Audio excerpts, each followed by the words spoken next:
Revenue areas.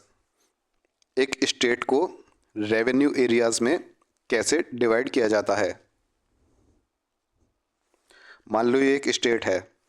एक state को सबसे पहले डिविजन्स या फिर मंडल, इन डिविजन्स में डिवाइड किया जाएगा। ये एक डिवीज़न है, ये एक मंडल हुआ, ये दूसरा डिवीज़न, ये तीसरा, ये चौथा। और इन डिविजन्स को, इन मंडलों को डिस्ट्रिक्ट्स में डिवाइड किया जाता है। मान लो ये एक डिस्ट्रिक्ट हुआ, ये दूसरा, ये तीसरा, ये चौथा। फिर इन डिस्ट्रिक्ट्स को तहसीलों में डिवाइड किया जाता है। मान लो ये एक तहसील हो गई, ये दूसरी, ये तीसरी, ये चौथी। फिर इन तहसीलों को परगना में डिवाइड किया जाता है। मान लो इस तहसील को हम, ये एक परगना हो गया, ये दूसरा, ये तीसरा, ये चौथा। फिर इन परगनास को भी विलेजेस में डिवाइड किया जाता है। लो ये एक विलेज हो गया, दूसरा, ये तीसरा, ये चौथा। तो इस प्रकार पूरे स्टेट को रेवेन्यू एरियाज़ में डिवाइड किया जाता है। डिवीज़न हो गए आपके, फिर डिस्ट्रिक्ट हो गए, फिर तहसील हो गई, परगना, फिर विलेजेस। एग्जाम्पल के तौर पे देखते हैं उत्तर प्रदेश को कैसे डिवाइड किया गया है रेवेन्यू एरियाज़ में। ये उत्तर प्रदेश है। यहाँ पे अलग अलग डिविजन्स हैं, मंडल हैं। जैसे ये वाला सहारनपुर मंडल है, ये मेरठ मंडल है, ये अलीगढ़ मंडल हो गया, ये आगरा मंडल हो गया। अब इन मंडलों को, इन डिविजन्स को आप डिस्ट्रिक्ट में डिवाइड करते हैं। ये मेरठ डिवीज़न है, मेरठ मंडल है। इस मेरठ मंडल के अंदर कौन कौन से डिस्ट्रिक्ट्स आते हैं? ये आ गया मेरठ, बागपत, गाज़ियाबाद, हापुड़, गौतम बुद्ध नगर, बुलंदशहर। अब इन डिस्ट्रिक्ट्स को तहसीलों में डिवाइड किया जाता है। जैसे बुलंदशहर डिस्ट्रिक्ट को ले लेते हैं हम, ये रहा। अब इसको तहसीलों में डिवाइड किया गया है। बुलंदशहर डिस्ट्रिक्ट के अंदर है सिकंदराबाद तहसील, बुलंदशहर तहसील, सियाना, खुर्जा तहसील, शिकारपुर तहसील, अनूपशहर तहसील, डिबाई तहसील।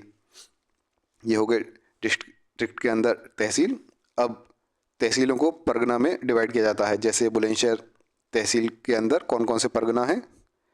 अगौता परगना, बरन परगना।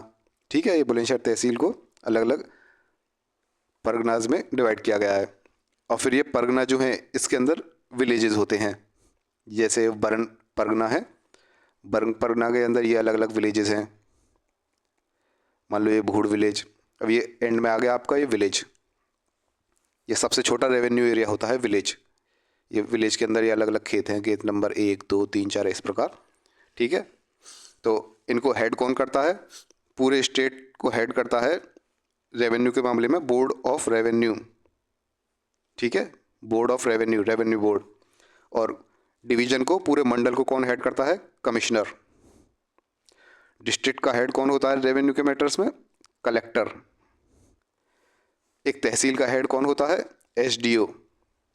ठीक है, सब डिविजनल ऑफिसर। अब ये इनका कॉन्स्टिट्यूशन कैसे किया जाता है? मतलब कि कौन से डिस्ट्रिक्ट किस डिवीजन में आएंगे, कौन से तहसील किस डिस्ट्रिक्ट में आएंगी, ये सब कौन करता है? ये करती है स्टेट गवर्नमेंट। राज्य सरकार बताती है कि किस डिवीजन में कौन कौन से डिस्ट्रिक्ट आएंगे, किस डिस्ट्रिक्ट में कौन कौन सी तहसील आएंगी। और इनका अल्ट्रेशन करना हो, इनकी बाउंड्रीज़ में चेंजेस करने हो, इनके नाम बदलने हो, इनका एरिया घटाना बढ़ाना हो, इन्हें ख़त्म करना हो, इनके नाम चेंज करने हो, तो ये काम भी स्टेट गवर्नमेंट ही करती है। कलेक्टर क्या करता है? कलेक्टर जो है यह बताता है कि एक लेखपाल के सर्कल में कौन कौन से विलेजेस आएंगे। जैसे कोई विलेजेस का ग्रुप ले लिया, इसको एक लेखपाल सर्कल बना दिया। ठीक है, अब इसको एक लेखपाल देखेगा। यहाँ का जो भी रेवेन्यू का काम है वो एक लेखपाल देखेगा। ऐसे ही एक रेवेन्यू इंस्पेक्टर के सर्कल में कौन कौन से लेखपाल सर्कल आएंगे, ये काम भी कलेक्टर ही करता है। ठीक है, अब जैसे एक लेखपाल सर्कल हो गया, ये कुछ विलेजेस का दूसरा लेखपाल सर्कल हो गया, और ऐसे ही करके ये कौन कौन से लेखपाल सर्कल एक रेवेन्यू इंस्पेक्टर के सर्कल में आएंगे, ये काम भी कलेक्टर करता है। कलेक्टर ये दो काम करता है। और इसी रेवेन्यू इंस्पेक्टर सर्कल में इस रेवेन्यू इंस्पेक्टर का हेडक्वार्टर कहाँ होगा, यह भी कलेक्टर स्पेसिफाई करता है। ठीक है, ये हो गया एक ब्रीफ इंट्रोडक्शन। अब डिटेल में देख लेते हैं division of state into revenue areas. State को रेवेन्यू एरियाज में कैसे डिवाइड किया जाएगा। स्टेट को डिवाइड किया जाएगा पहले डिवीजन्स में। डिवीजन्स के अंदर एक या एक से ज़्यादा डिस्ट्रिक्ट्स होंगे। डिस्ट्रिक्ट को डिवाइड किया जाता है तहसील्स में, तहसील को परगनाज में और परगनाज को विलेज में। ये होगा division of state into revenue areas. Constitution मैंने बता दिया कि स्टेट गवर्नमेंट स्पेसिफाई करती है कौन कौन से डिस्ट्रिक्ट डिवीज़न बनाएंगे, कौन कौन सी तहसील डिस्ट्रिक्ट बनाएंगी और कौन कौन से विलेजेस तहसील बनाएंगी। स्टेट गवर्नमेंट इनकी किसी भी रेवेन्यू एरिया की लिमिट्स को भी अल्टर कर सकता है, चेंज कर सकता है। कैसे, उन्हें अमलगमेट करके, मिला के, रीएडजस्ट करके, उनको डिवाइड करके या किसी और मैनर में, या फिर उस रेवेन्यू एरिया को अबॉलिश ही कर सकता है, उनका नाम चेंज करना, नाम रखना, ये सब काम भी स्टेट गवर्नमेंट, ये दोनों काम स्टेट गवर्नमेंट कर सकती है। ठीक है, कलेक्टर क्या करता है, कलेक्टर ऑर्डर दे सकता है कि कौन कौन से विलेजेस जो हैं उसकी तहसील में, कलेक्टर के अंडर कौन कौन से विलेजेस जो हैं लेखपाल सर्कल में आएंगे और कौन कौन से लेखपाल सर्कल जो हैं वो रेवेन्यू इंस्पेक्टर के सर्कल में आएंगे। ठीक है, और रेवेन्यू इंस्पेक्टर के का जो हेडक्वार्टर होगा उस सर्कल में, वह भी कलेक्टर डिसाइड कर सकता है। तो ये हो गया कलेक्टर का काम। रेवेन्यू एरियाज हो गया।